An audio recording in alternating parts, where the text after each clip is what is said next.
Alright, hello everyone, and now welcome to Game 2. This is Infi versus Th000. Th000 spawning as the Night Elf player, and I, of course, will have to be turning off Fog of War. Let's go ahead. Come on, move. Alright. Alright, there we go. This is obviously on Echo Isle, Night Elf versus Human once more, and Game 1 was a little bit of a head scratcher. Th000 going for an unorthodox strategy. Yes, unorthodox strategies are by definition unorthodox, but there is a reason why a meta game is developed, and going for a Goblin Tinker first just really didn't do the necessary damage. Any high-level player knows that you have to take out that Pocket Factory. The Pocket Factory gives experience, has normal or medium armor. Excuse me, talking about Reign of Chaos, has medium armor, and because, or is it normal armor? Yeah, well, yeah, I think it's a medium armor or normal armor. You guys know what I'm talking about. It is medium armor, and that means that it takes additional damage from normal attacks.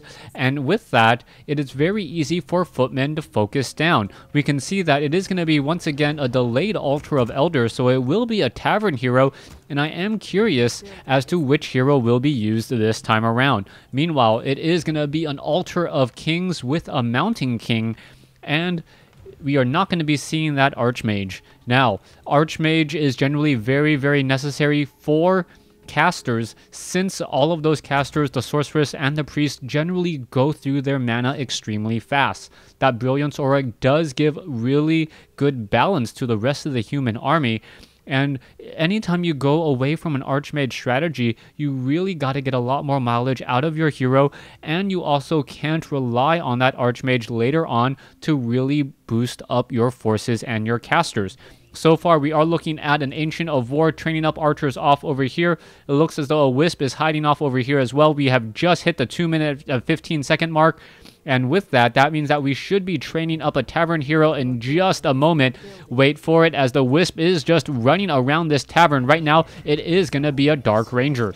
Dark Ranger, a very, very strong choice, as that Dark Ranger does deal pretty good damage. It is an agility-based hero, but the damage is rather low for an agility-based hero. 23 to 33 damage. It does have that black arrow or dark arrow, which does help out the Dark Ranger significantly, since he does get a lot of skeletal minions.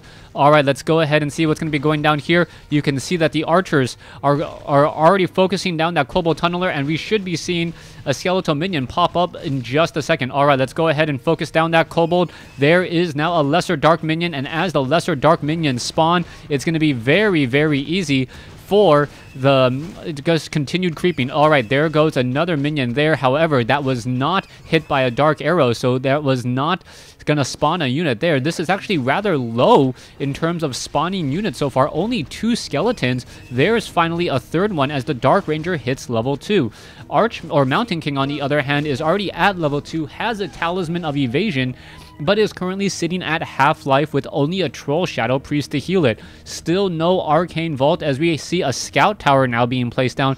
A very smart play, as you know, Lesser Dark Minions could come up and be a very significant problem.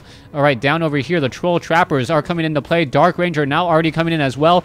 There's a couple of ensnares already going down, as the Ancient of War tanking a lot of damage. There goes another Forest Troll Trapper there. This Forest Troll Trapper will get taken down very easily, and now all that is left is one Ogre Magi. The Dark Ranger, sitting on 135 mana, is going to go ahead and finish it off. Picks up a Circlet of Nobility, and now just shy of level 3. I believe this orange creep camp right here would give it level 3, but that is not the case.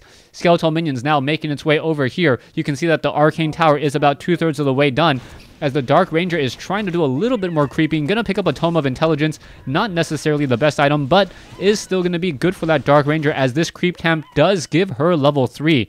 Mountain King, on the other hand, already at level 3. Gonna be very deadly with that level 2 Stormbolt, dealing 225 damage and also stunning units in the process.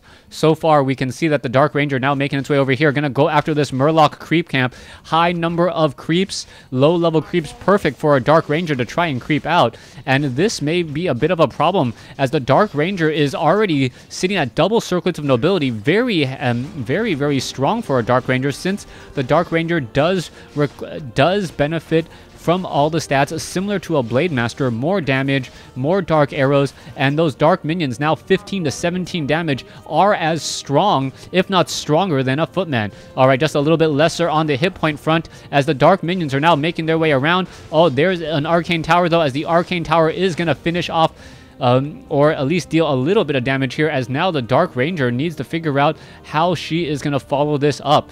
This is a rather large Archer Skeletal Minion army, and here you go. There's already a battle, and you can see that the units do not want to fight here. So many Dark Minions all on the field, and this is, if units do fall, this is going to be exponentially bad. Mountain King, where is it going? Getting caught on the wrong side there. There's a Stormbolt, but now you can see that there's so many Dark Minions right here that those Dark Minions are just going to be going after those units. Alright, there's a silence onto that Mountain King. The Mountain King now being forced to back off here. Dark Ranger cannot Shadow Belt. You got to remember, that is not a Night Elf hero. As there's a Stormbolt. Alright, Dark Ranger in a little bit of trouble. Is it going to get surrounded? Lesser Dark Minions. You can see a little bit of missing that attack there, as the Dark Ranger now trying to back off once again. The lines are all just absolutely blurred at this point, as you can see that the Mountain King may try to come back in once more. Alright, Dark Ranger may get off some easy shots onto that Mountain King. The Mountain King, Stormbolt onto the Dark Ranger. Dark Ranger down to 126 hit points. However, does get to level 4 and gets a little bit more hit points just to benefit a little bit further. This is looking very good, as the Dark Ranger needs to stay back, cannot get attacked by that Arcane Tower. Is going to be have a very bad day, as we can still see more Footmen are falling. So far, the Troll Shadow Priest is trying to heal up that Dark Ranger, and that Dark Ranger only. And you can see another Dark Minion has gone down, or has come into play, as the Mountain King really having a serious problem in this fight. You can see that the Dark Minions are still coming back in pretty consistently, as another Minion comes into play as well. Alright, that Arcane Tower should be focusing onto the other units. That Mountain King get silenced once again. That Mountain King down to 89 hit points, down to 63. You can see more damage being dealt. However, the evasion really starting to come into play here, as there's no more mana on that Dark Ranger. Alright, the Dark Ranger perhaps trying to buy time. There's a Stormbolt. Oh, the Dark Ranger down to 137 hit points. Is it going to fall? No, it is not. There goes another minion there, as all of the militia are now back into normal form, as we are going to be hiring up another Troll Shadow Priest, most likely, picking up everything except the Troll Shadow Priest, as the Troll Shadow Priest is still low on hit points here. This is absolutely perfect, as there's the GG coming in. Beautiful play by Th000 this time around, really putting down the pressure. A 7-minute 28-second game that felt very fast-paced. Thanks for watching. Thanks for listening. Hope you guys enjoyed Game 2. Please stay tuned for Game 3.